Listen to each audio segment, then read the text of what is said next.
It was a quiet morning in early spring, the kind that started with soft sunlight sneaking through half-closed curtains and the smell of rain still lingering in the air. She woke up slowly, stretching her arms toward the ceiling before rolling onto her side and staring at the small clock on the nightstand. It was her birthday. She didn't feel any different, though. Birthdays had stopped feeling special a long time ago. She still went through the same motions, brushing her hair, making her tea, feeding the cat who waited impatiently near the kitchen door. Everything was calm, maybe too calm. Her phone buzzed with a few messages from friends and coworkers. Kind words, a few emojis. Someone even promised to drop by later with cupcakes. She smiled softly, replying to each one, but when the phone went silent again, the house felt too big, too quiet. She stood by the window, looking out at the small street below. The neighborhood was waking up. Kids in school uniforms, a man jogging past, a delivery truck parking near the corner. Life moved on like it always did. She took a deep breath, whispering to herself, another year. Her birthdays used to be different. Years ago, she used to wake up to a call at exactly 8 a.m. A familiar voice on the other end would say, "Check the doorstep." And every year, without fail, there would be a small gift waiting, something simple but always thoughtful. A book she once mentioned she liked, a photograph from a shared memory, or a little note reminding her to smile. But that voice was gone now. It had been gone for years, and though she'd learned to live with that silence, it still hurt a little more on this day. She poured herself another cup of tea and sat at the kitchen table, scrolling through photos on her phone, old pictures, saved messages she couldn't bring herself to delete. A bittersweet ache filled her chest. Just as she was about to set her phone down, a soft knock came from the door. She frowned. It was still early. Who would visit at this hour? She walked to the door and opened it slowly. No one stood outside. Only the quiet street and the sound of a few distant birds. But then she looked down. A small brown parcel sat neatly on the mat. There was no logo, no wrapping paper, just plain brown paper tied with a thin white string. Her name was written across the top. Neat, careful handwriting. Something about the way the letters curved made her heart stop for a moment. She picked it up carefully, her hands trembling slightly. The handwriting looked so familiar it made her throat tighten. She checked the corners looking for a sender's name, but there was none. Only her name, and the same old handwriting she hadn't seen in years. She took the box inside and placed it on the table. Her heart was beating faster now, but she didn't open it right away. She stared at it for a while, trying to make sense of what she was seeing. It couldn't be. It wasn't possible. The person who used to write her name like that, and they were gone. And yet the letters looked exactly the same. She finally untied the string and opened the paper. Inside was a smaller box wrapped in soft tissue. There was also a folded note on top. She hesitated, afraid to read it, afraid of what she might feel if she did. After a long moment, she unfolded the note. The first words made her gasp. "You deserve to smile today. Always remember that love never leaves. No signature, no date." But her eyes filled with tears before she could even stop them. She knew that handwriting. She knew it better than anyone else in the world. Her fingers traced the letters as if touching them could somehow make sense of it all. The words were gentle, just like they used to be. She sat there frozen, her mind spinning. It had been years since that person had passed. She'd attended the funeral, she'd said her goodbyes. She'd cried until she had no tears left. But now, on her birthday morning, a gift had arrived. From someone she thought she'd never hear from again. She slowly opened the smaller box. Inside was a silver locket, simple, elegant, with a tiny engraving on the back. "For every year you keep going." Her breath caught. This was something they had talked about once, a custom piece she'd admired but never bought. She remembered mentioning it, laughing about how sentimental it was, and now it was here, real, sitting in her trembling hands. She pressed the locket to her chest, trying to steady her breathing. How was this possible? She turned the brown paper over again, looking for clues. Maybe a postal label, maybe a return address. The postmark was faint, stamped from a nearby town just a few hours away. But no sender, no tracking number. Her mind raced. Could someone be playing a cruel joke? Or maybe this was something arranged long ago, something left behind meant to reach her someday? She needed answers. She sat down and searched through her messages, trying to remember anyone who might know something. She called her friend, explaining what happened. The friend sounded surprised but skeptical. Maybe someone found it among old things and decided to send it, they said. Or maybe it's just a coincidence, but deep down she didn't believe it was a coincidence. The handwriting, the locket, the words, everything was too personal. Too precise. The rest of the morning passed in a haze. She couldn't focus on anything else. Every time she looked at the box, her heart twisted between warmth and confusion. By afternoon, she made up her mind. She would go to the post office and ask. The small building near the town center was quiet when she arrived. The clerk behind the counter looked up and smiled politely as she placed the box on the counter. "Can you tell me where this came from?" she asked. The clerk examined it, frowning slightly. No return label. Just your name and this postmark. Looks like it came from our branch in Riverside. She nodded slowly. Is there a way to find who sent it? Not without a return slip or account, the clerk replied. But I can tell you this was mailed 2 days ago. 2 days. That was it. She thanked the clerk and stepped outside. The cold air brushed against her face as she stood there, staring at the quiet street. 2 days ago, someone had walked into a post office in a town she hadn't visited in years and mailed her a birthday gift. Riverside. That name stirred something in her memory. Years ago, she had spent a summer there. That's where she and the person she lost used to visit a small cafe by the river. They had loved that place. The old wooden tables, the smell of coffee beans, the sound of water flowing nearby. Her heart started pounding again. She decided she had to go. Maybe it was foolish, maybe it would lead to nothing, but she needed to see it for herself. The drive took a little over an hour. The town hadn't changed much.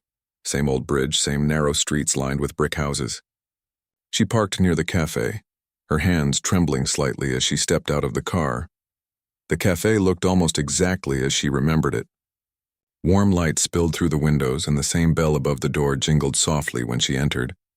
She ordered a cup of coffee and sat near the window, scanning the room as if expecting someone to walk in. Nobody did, but something on the counter caught her eye. A small display of gift boxes tied with white string just like the one she had received. Her chest tightened. She walked up to the counter and asked the barista, "Do you know who makes these boxes?" The young woman behind the counter smiled. "Oh, those? We've had them for years. A man used to bring them in. He'd ask us to sell them or hold them for people. I think his name was... I'm not sure. He stopped coming a while ago." Her breath caught. "Do you remember what he looked like?" The barista frowned, thinking. Older guy, kind smile, always wore a hat. Said he liked doing little surprises for people. "We haven't seen him in a long time, though." She nodded slowly, feeling tears prick at her eyes. It couldn't be, and yet somehow it made sense. Maybe he had left those gifts behind. Maybe one was meant for her and someone finally found it. She thanked the barista, stepped outside, and stood by the river. The wind was gentle, carrying the faint scent of flowers. She held the locket tightly in her palm, whispering, "Thank you." For the first time in years, her heart felt both heavy and light at once. She didn't know how the package had found its way to her after all this time. But maybe, just maybe, it didn't need an explanation. Sometimes love had its own way of finding people, even long after goodbye. As the sun began to set, she looked down at the water shimmering under the fading light. Somewhere deep inside, she could almost hear that familiar voice again, soft and warm, saying, "Check the doorstep." And for the first time in a long while, she smiled. The drive back home felt longer than usual. The soft hum of the car engine filled the silence, and her thoughts swirled like the wind rushing past the windows. She kept replaying the moment at the cafe, the barista's words, the image of the man who used to drop off those little boxes. It couldn't just be a coincidence. The closer she got home, the more questions filled her mind. Who had sent that package now after all these years? And why now on this particular birthday? When she reached home, the sky had already turned a pale shade of orange. The house felt different somehow, not empty but alive with quiet energy. She placed the box and the locket back on the table and sat there, staring at them as if they held all the answers. Her tea had gone cold, untouched since the morning. She took a sip anyway, hoping the warmth might steady her, but her thoughts were far away. Memories kept slipping in, moments she had tried not to revisit for years. She remembered their last birthday together. He had brought her a small box that time, too. Inside it was a note that said, "No matter what happens, promise me you'll never stop celebrating life." At the time, she had laughed and teased him for being overly sentimental. Now, sitting alone in her kitchen years later, those words carried a weight she could barely hold. That night, she couldn't sleep. She lay awake, watching the shadows shift across her ceiling. Every sound in the house felt amplified. The ticking of the clock, the soft hum of the fridge, the rustle of the wind outside. She kept glancing at the locket on her nightstand. Finally, she reached for it, opened it gently, and traced the engraving again with her thumb. "For every year you keep going," she whispered into the quiet room. "I'm still going." The next morning she decided she couldn't stop there. There had to be someone who knew something. The package had come from Riverside. Maybe the post office clerk there could help her trace who mailed it. She packed a small bag, grabbed the box, and drove back. The Riverside post office was small and old-fashioned, with walls covered in faded posters about parcel safety and community events. Behind the counter stood an elderly man with kind eyes. "Good morning," she greeted softly. "I was wondering if you could help me with something." He nodded, adjusting his glasses. "Of course, what do you need?" She placed the package on the counter and explained the situation, how she had received it on her birthday, with no sender information, and how it looked like it came from this branch. The old man examined the postmark closely, running his finger over the faded ink. "Ah, yes," he said after a pause. "This was stamped here. I remember it because we don't see handwriting like this much anymore." Her heart jumped. "You remember it?" He nodded thoughtfully. "It was brought in a few days ago by a woman. Not young, but not too old either. Quiet type. She said she was mailing something for someone else. Paid in cash, left quickly." "A woman?" she asked, surprised. "Do you remember what she looked like?" The man hesitated, thinking carefully. Short hair, gray coat, polite. Didn't say much, but she seemed emotional, I'd say, like it meant something to her. Her mind raced again. Who could it be? She didn't recognize the description. Did she leave a name or number? "No, sorry," he said gently. But she did write down the address herself, and that's when I noticed the handwriting. Neat, old-fashioned, like someone who takes their time with each letter. That same handwriting again. She thanked him and stepped outside, her thoughts heavier than before. If someone had sent it for someone else, that meant there was a chain of hands. Someone still connected to the person she lost. Someone who cared enough to make sure the message reached her. She sat in her car for a long time, the box resting on her lap. The sun was bright, reflecting off the windshield. She closed her eyes for a moment and tried to calm her racing heart. Then a thought struck her. Maybe the woman who mailed it was connected to his family. She hadn't been in touch with them for years, not since the funeral. It had felt too painful back then. But now maybe it was time. She hesitated for a long time before finally opening her phone and searching for a number she hadn't dialed in years. Her fingers shook slightly as she pressed call. After a few rings, a soft, familiar voice answered. "Hello?" "Hi," she said quietly. It's me." There was a pause, then a surprised laugh. "Oh my goodness. It's been so long. How are you?" They exchanged polite words at first, catching up briefly. Then she took a deep breath and explained everything. The package, the handwriting, the trip to Riverside. The woman on the other end grew quiet. For a moment, only the faint sound of breathing could be heard. Finally, she spoke. "That's strange," she said softly. "Because a few months before he passed, he gave me a box of things. He said, 'Keep these safe, and if the time ever feels right, make sure they find their way to her.' I never opened it. I didn't know what was inside, but I thought maybe one day I'd understand when to send it." Her throat tightened. "And did you send it?" The woman sighed. "No, I still have that box in my attic. It's sealed just as he left it. I never mailed anything." Silence filled the space between them. "Maybe someone else found it," the woman added softly. "Maybe it was meant to happen now. I'm not sure, but if you want, you can come by and see it." Her heart pounded as she agreed. They arranged to meet the next day. That night, she couldn't stop thinking about what she'd just heard. The idea that there was another box, one that had waited all this time, made her chest ache with both fear and hope. She stayed up late, sitting by the window, watching the rain begin to fall again. The world outside looked soft and blurry through the droplets. She wondered if fate had its own timing, if maybe this was the universe's way of reminding her that some connections never truly fade. The next morning, she drove to the woman's home, an old white house surrounded by tall trees. The air smelled of wet grass and pine. When she knocked, the door opened to reveal a warm smile and teary eyes. They hugged, the kind of hug that felt like closing a chapter and opening another all at once. Inside, the woman led her to a small room filled with books and old furniture. On the table sat a cardboard box covered in a thin layer of dust. "I kept it just as he left it," she said softly. "I didn't know if I was supposed to open it, but maybe now's the time." Her hands shook slightly as she lifted the lid. Inside were several small items wrapped in paper, an old photograph, a postcard, and a few sealed envelopes, each labeled with a date. One of them had this year's date on it. Her breath caught. "He planned this?" The woman nodded gently. "He must have known he wouldn't be here, but he wanted you to have these for the years after." Her fingers trembled as she picked up the envelope with this year's date. She didn't open it yet, just held it close as tears filled her eyes. They sat together for hours, sharing stories, laughing through the tears, remembering the person who had tied their lives together in small but lasting ways. When she finally returned home that evening, the sky was painted with streaks of pink and gold. She sat at her table again, the new envelope before her, the old locket beside it.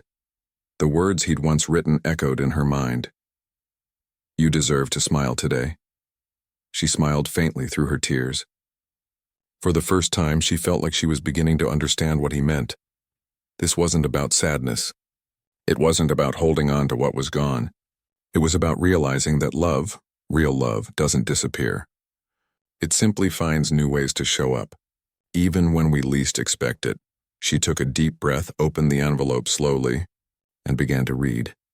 And as the words unfolded before her, she felt the quiet magic of connection, the kind that even time couldn't break. Her hands shook as she unfolded the letter. The paper was slightly yellowed, the edges soft from age, but the handwriting was unmistakably his. She recognized every curve of the letters, every little loop at the end of a word. For a long moment, she couldn't even bring herself to read it. She just stared at it, her eyes already wet.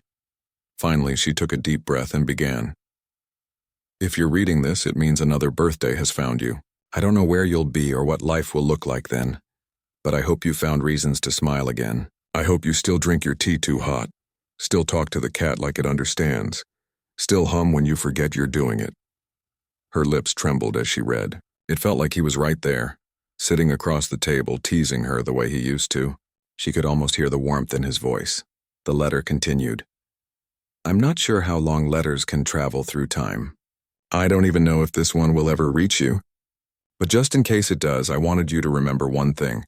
Love doesn't end, it just changes. It becomes the quiet in the room, the warmth in a morning breeze, the reason you suddenly smile for no reason. It's still there, just softer." She pressed her hand to her mouth, trying to keep the sob from escaping. The ache in her chest was sharp but strangely peaceful. He had known her too well. Even from beyond time, he still spoke directly to the parts of her that missed him the most. She read the letter again and again, until the words blurred together. Each sentence felt like a thread pulling her gently back into the memories she had tried to bury. That night, she sat in her living room with the locket in her hand, the letter beside her and the box still open on the table. The other envelopes were still sealed, each with a future date written neatly on them. He had planned them out for years. Her heart swelled with both love and pain. It was too much and yet not enough. In the quiet glow of the lamp, she whispered, "Why now? Why did this one find me now? Maybe it was meant to. Maybe something in the world had lined up just right. A forgotten promise, a stranger's kindness, a twist of fate. Whatever it was, it had reached her exactly when she needed it most." The next few days passed in a strange blur. She went through her routines, but her mind kept drifting back to the letter. It made her smile. It made her cry. It made her think about things she hadn't allowed herself to feel in a long time. But the more she thought about it, the more she needed to understand. Who had sent the parcel now after all this time? The woman at the post office had said it wasn't her. Then who? She couldn't shake the feeling that someone had found that old box and decided to carry out his wish. Maybe they knew him too. Maybe they knew her. She started reaching out, messaging old acquaintances, checking social media, even calling a few people she hadn't spoken to in years. Most didn't know anything. Some didn't even remember the details she mentioned. Then one evening, while scrolling through old photos on her computer, she found one she hadn't looked at in years. It was taken at that Riverside cafe, the same one she had visited recently. They were both laughing, faces lit up by sunlight. And in the background, barely visible, was another person, someone sitting alone near the corner table. She zoomed in, her pulse quickening. It was a woman. Short hair, gray coat. The same description the post office clerk had given her. Her heart skipped. Could it be the same woman? She stared at the image for a long time. That cafe photo was from nearly a decade ago. Who was she? Why had she been there that day? The thought haunted her for days. She couldn't focus on anything else. So finally, she decided to go back to Riverside again. The cafe looked just the same. Cozy, warm, the same bell jingling softly as she pushed the door open. The same barista was there who recognized her with a smile. Back again? The barista asked cheerfully. Yes, she replied with a small smile. I was hoping to ask about something. She showed her the photo on her phone, zoomed in on the woman in the background. Do you recognize her? The barista leaned closer, squinting at the screen. She looks a bit familiar. Wait, yes, she used to come here sometimes. Always sat at that same corner table. Quiet, polite, ordered tea with honey. Haven't seen her for a while, though. Do you remember her name? She asked quickly. The barista thought for a moment. I think it was Clara, or something close to that. She once mentioned she used to know someone who came here years ago. She seemed nostalgic, you know, like she was visiting old memories. Her heart pounded. Clara. That name tugged at something in her mind. Faint, but there. She remembered now. Clara had been a neighbor of his years ago. A kind, quiet woman who had helped take care of things after the funeral. Could she have found the box? Could she have been the one to send it? She thanked the barista and left, her thoughts racing. She still had Clara's old address in a notebook somewhere at home. It was a long shot, but it was all she had. That evening, she found the address tucked between old pages written in faded ink. The house wasn't far from Riverside. She decided to go the next morning. When she arrived, the small house sat at the edge of town, surrounded by wildflowers and an old picket fence. The air smelled like lavender. She hesitated before knocking, unsure what she would even say. After a few moments, the door opened. A woman stood there, older now, her hair more silver than gray, but her eyes kind. Hello, she said softly. You must be... Yes, she said, her voice trembling. I think you might know why I'm here. Clara's face softened, and she nodded slowly. Come in. Inside, the house was warm and filled with sunlight. On a small table by the window, she noticed a stack of letters tied together with a ribbon, the same kind of ribbon that had wrapped her box. Clara sat down across from her. I wasn't sure if I should reach out, she began. But when I found that old box, I knew I had to do something. He had left it with me years ago, said it was meant for you someday. I held on to it, but I didn't know when the right time was. Then one night I was cleaning out the attic and found it again. The date on one of the letters caught my eye. It matched this year. She paused, her eyes glistening. I thought, maybe it was time. Tears welled up in her eyes. So it was you.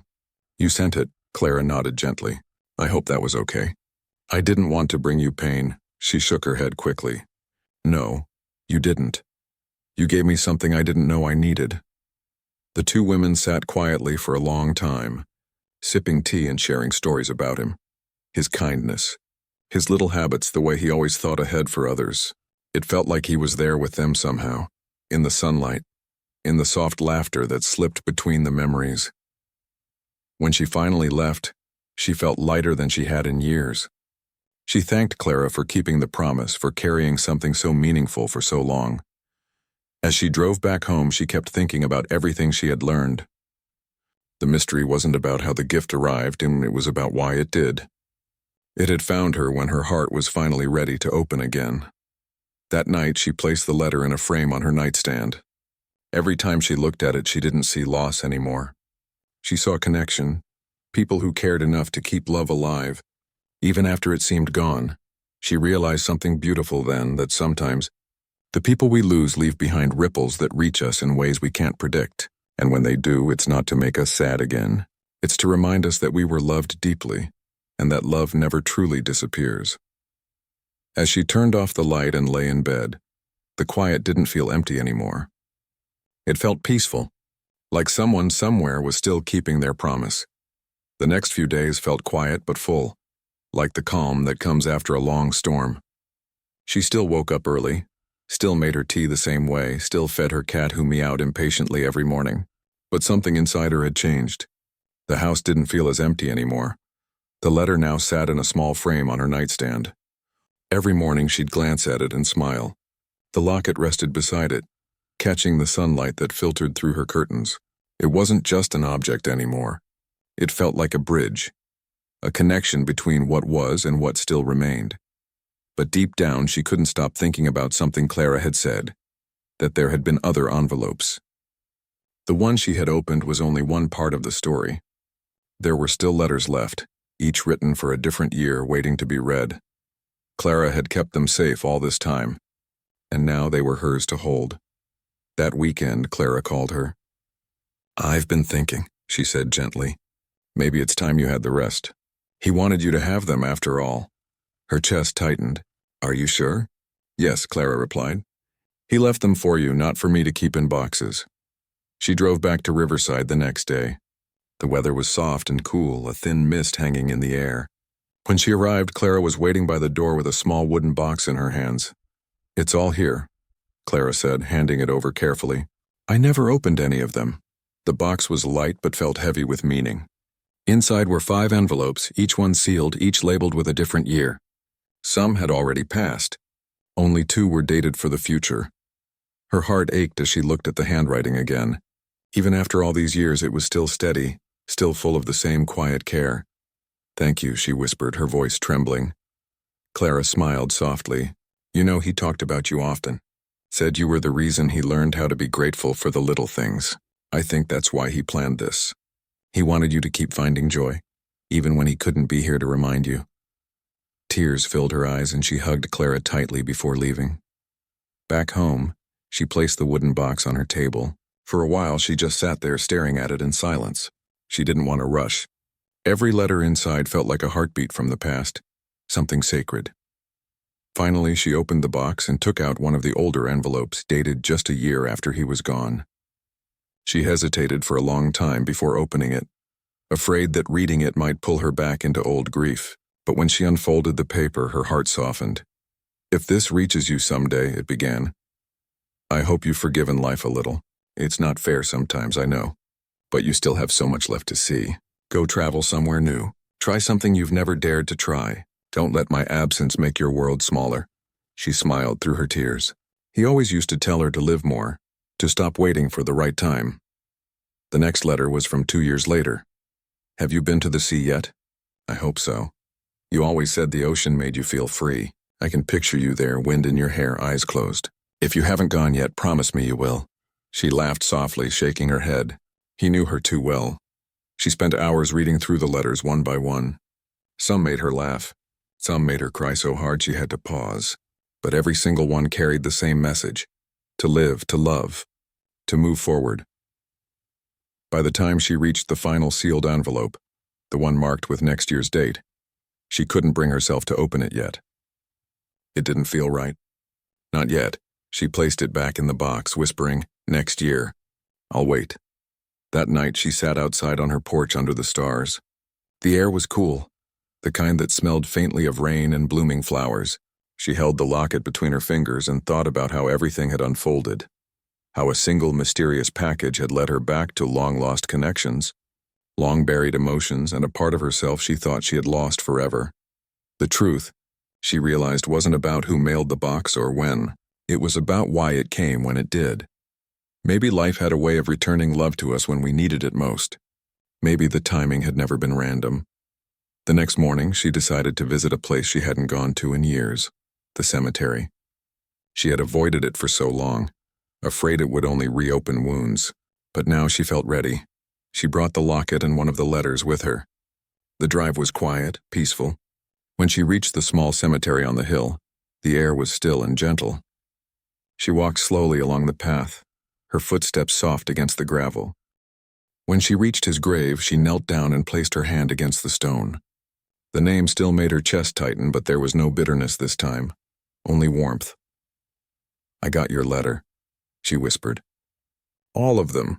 A tear slid down her cheek, but she smiled. "You always did keep your promises, didn't you?"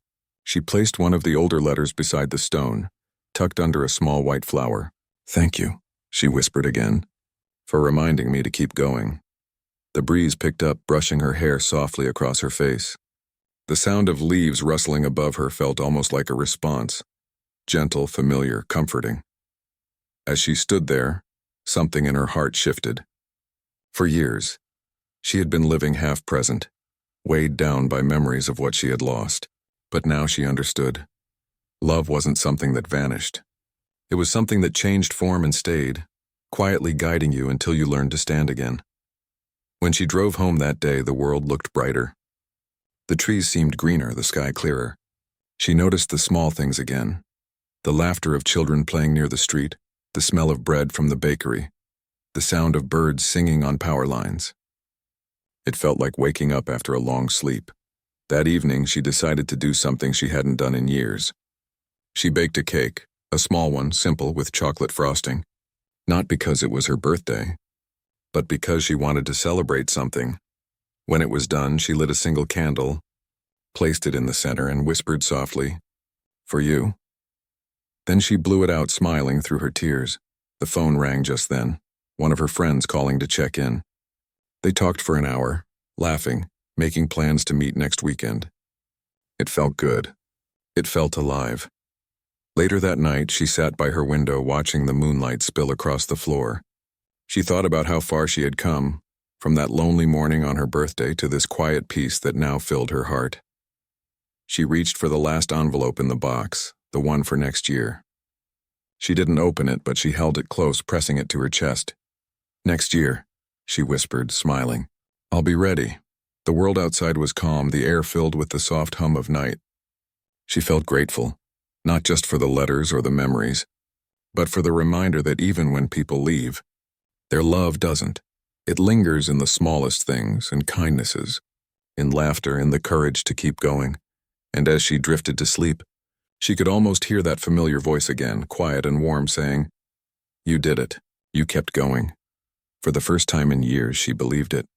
The morning sun spilled through her curtains, soft and golden. She woke up slowly, stretching and breathing in the quiet of her home. There was a lightness she hadn't felt in years, a sense that something inside her had finally shifted, finally found its place again. The locket lay on her nightstand, alongside the letters she had read and reread countless times. She smiled at the familiar handwriting, the careful words, the love that had endured beyond time. It wasn't just a memory anymore, but it was a living, breathing reminder that life went on, and that love had a way of finding its way back, even when you thought it was gone forever. She made herself a cup of tea, taking the first sip slowly, savoring the warmth and the quiet. The cat purred softly by her side, brushing against her legs. Outside, the neighborhood was waking up, children running to the bus, neighbors chatting, the distant sound of a dog barking. Life moved on as it always had. But she moved on too. Over the next few weeks, she found herself doing things she hadn't done in a long time. She called old friends she had lost touch with. She visited the park she had once loved, the little bookshop she used to wander through for hours. She even signed up for a painting class she had always wanted to try but had never had the courage. Everything felt different now. Not because the world had changed, but because she had changed. She had learned that grief and love could coexist, that missing someone didn't mean forgetting how to live. One morning, she decided to place the remaining letters in a special box on a shelf in her living room. Each one was labeled for its year, and she left the next year's envelope sealed. It was a promise, a gentle reminder that life moves forward, and sometimes waiting is part of the journey. She looked at the locket again and touched the engraving lightly. "For every year you keep going," she whispered, thinking about the person who had left it for her so long ago. She had kept going, and now she could see the beauty in every day again. A few days later, she received a small call from Clara. "I just wanted to hear your voice," Clara said warmly. "I hope you're feeling okay." "I am," she replied. "Better than I have in a long time." "Thank you for everything," Clara laughed softly. "He would be proud of you. You've taken his words to heart." The conversation left her smiling long after it ended. She realized that connections, even those that seemed lost, could still grow in unexpected ways. Life had a way of giving back the pieces you thought were gone forever.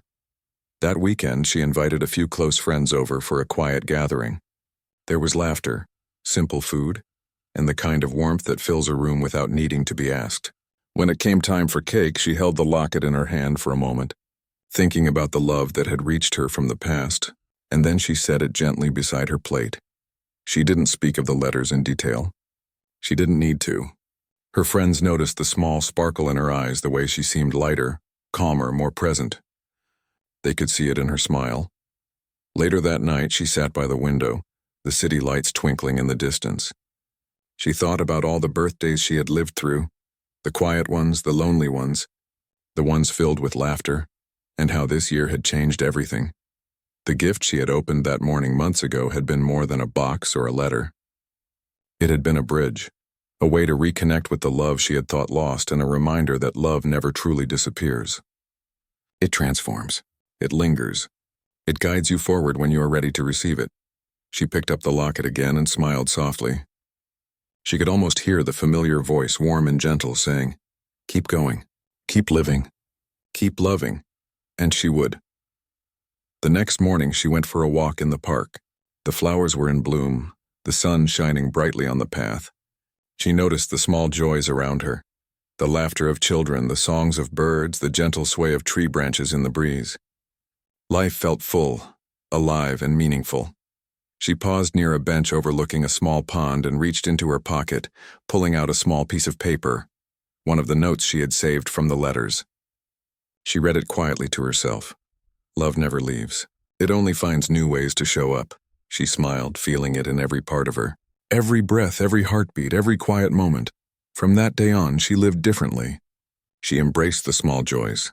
She nurtured her friendships. She explored new experiences. She kept the letters close, not as relics of loss, but as guides, gentle reminders that love, in all its forms, was always present if she chose to see it. Months later, on her next birthday, she received a small package in the mail again. Her heart skipped for a moment, but she opened it calmly, knowing now that love finds ways to arrive when it is meant to. Inside was a single note, written in her own handwriting. A letter she had forgotten she had written to herself months ago as a reminder to keep going. She laughed softly, the sound warm and free. She understood now that life was full of these quiet gifts given not always by others, but sometimes by ourselves, little acts of courage, love, and remembrance that shape who we are. She placed the note next to the locket and the letters. Looking around her home, she felt peace. She felt closure. She felt hope. That night, she sat by the window with her cup of tea, watching the stars appear one by one. She thought about the person who had left the letters, about Clara, about herself, the journey they had all taken to reconnect the threads of love that time could never truly sever. She whispered into the quiet room, "Thank you." And for the first time in a long time, she meant it without sadness. The locket gleamed softly in the lamplight. The letters rested beside it, and the envelope for next year waited patiently. She knew she would open it when the time was right.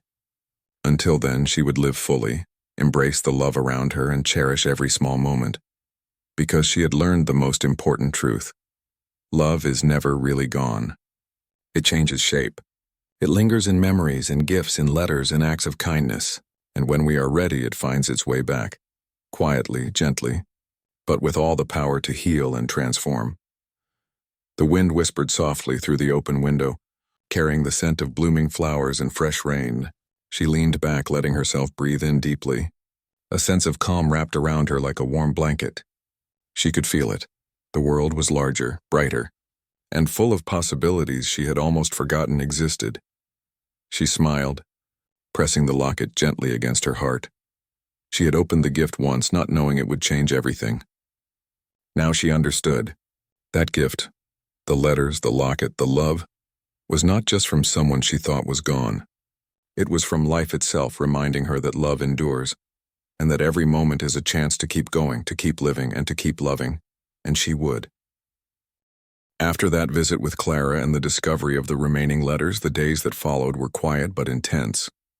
She found herself thinking constantly about the meaning of what had happened, about the careful planning that had gone into those letters, and about the love that had endured beyond time and absence. She realized that it wasn't just about remembering him. It was about understanding the way love works, how it persists even when people leave, how it can travel through memory, through objects, through the care of others. And most importantly, she understood that it had also been waiting for her to be ready.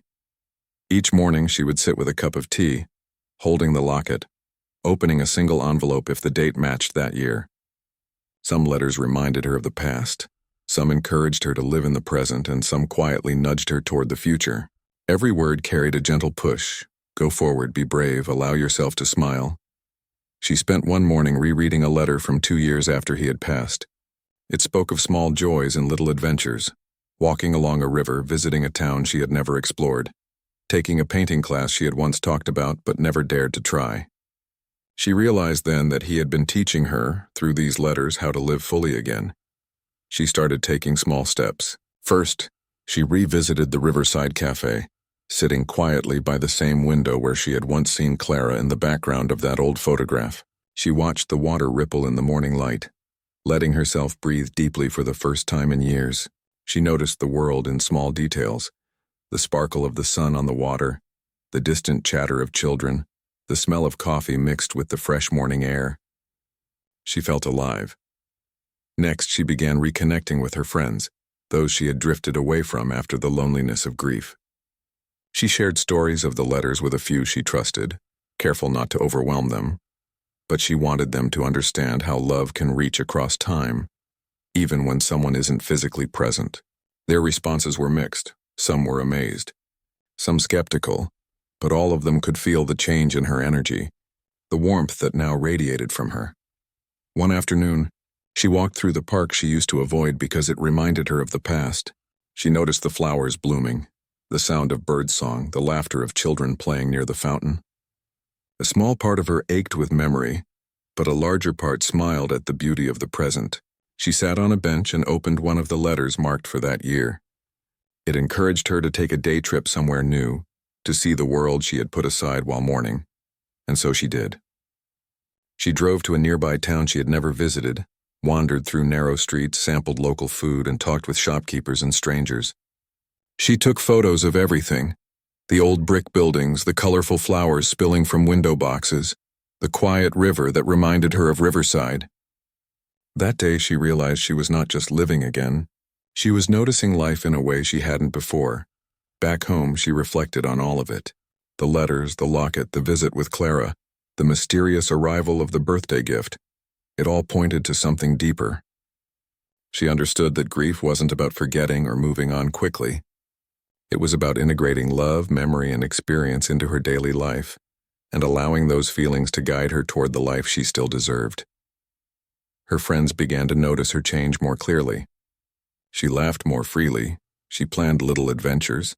She sent small notes and gifts to people around her, inspired by the way the letters had reached her. Each act, no matter how small, reminded her that the chain of love continued, and she could be part of it. One evening, she sat by her window with the locket in hand, watching the sun set over the rooftops. The colors in the sky reminded her of the envelopes, each one a small light left in her path. She realized she no longer felt the crushing weight of absence. Instead, she felt a quiet strength, a calm understanding that love in all its forms had found its way back to her. She thought of the final sealed envelope in the box, marked for the next year. She hadn't opened it yet, but she felt no rush. She knew that when the time came, she would read it with the same care and openness she had approached every other letter. For now, it was enough to know that love was waiting patiently, and she could live fully until then. In the following weeks, she continued to take small steps forward: a hike in the hills, a visit to a local art gallery, a quiet lunch with a friend she hadn't seen in years. Each action felt purposeful, like she was honoring the intention behind the letters. She realized that life itself had become part of the gift, a gift of movement, exploration, and rediscovery. She also began to write again, a habit she had abandoned long ago. She wrote small notes to herself, reminders of her goals, her hopes, and the moments she wanted to savor. She wrote letters she never sent, exploring feelings that had remained bottled up for years. Writing became another form of connection, a way to continue the conversation with life, with love, and with the memories that shaped her. One quiet afternoon, she returned to the riverside where she had first visited the cafe that day. She watched the water flowing and thought about the journey that had brought her here. The package on her doorstep, the locket, Clara, and the letters. She realized that every step, every pause, every quiet reflection had been part of a process of learning to live again, to receive love, and to carry it forward. As she sat there, the sun warming her face, she understood the deeper truth. Love never really ends. It shifts. It travels through time, through memories, through the care of others. And when we are ready, it finds its way back to us, quietly, gently, and powerfully. Her heart felt full.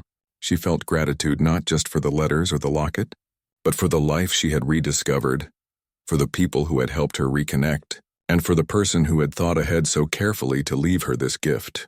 It wasn't just a birthday present. It was a map for her own heart, showing her the way to live again. That night she sat by the window, the stars beginning to appear, the soft glow of the streetlights outside casting long shadows.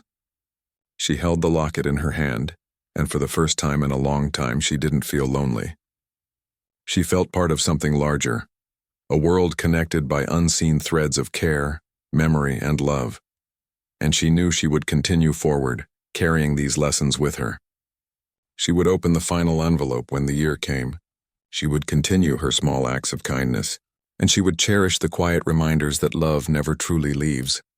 For now, it was enough to sit, to breathe, to feel the life around her, and to know that she was ready for whatever came next.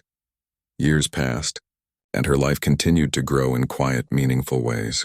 The locket remained on her nightstand, the letters carefully stored in a small wooden box beside it, and the envelope for the next year became a gentle reminder that life always holds surprises. She found herself looking at birthdays differently now, not with dread, not with sadness, but with a small spark of excitement. Each year she celebrated not only herself, but the love that had reached her long after it was thought lost. Sometimes she baked a cake just for the joy of it. Sometimes she wrote little notes to herself, inspired by the ones she had received. Clara and she stayed in touch, their bond deepening over the years. They often reminisced about the person who had changed both their lives, laughing through tears, remembering small gestures that had made such a big impact. One quiet evening, while sitting in her garden, she noticed a small package lying on her doorstep. Her heart raced. Could it be another letter? Another gift? She picked it up carefully. Inside was a tiny handwritten note and a small flower pressed between two pieces of paper. It read simply, "Love has many forms. You've carried it well. Now go share it." She smiled, her eyes glistening. She realized the gift wasn't just about what she had received. It was about what she could give. The letters, the locket, the memories, they had taught her to notice the quiet ways love manifests in the world, and now it was her turn to be part of someone else's chain of kindness. From that day on, she quietly left little notes and small gifts for friends, neighbors, and strangers, reminders that someone cared, that life could surprise them with warmth even when it seemed gone. And every time she did, she felt a connection to the person who had first sent her those letters, and to the invisible threads of love that tie us all together. The years passed, and though birthdays came and went, she never felt alone again. She had learned the secret. Love never truly leaves. It endures in memory, in action, and in the courage to keep going, to keep believing, and to keep giving. And so every year, when she opened her eyes on her birthday morning, she did so with hope, ready to embrace whatever life would send her next, with a heart full of gratitude and a spirit that had learned how to carry love forever.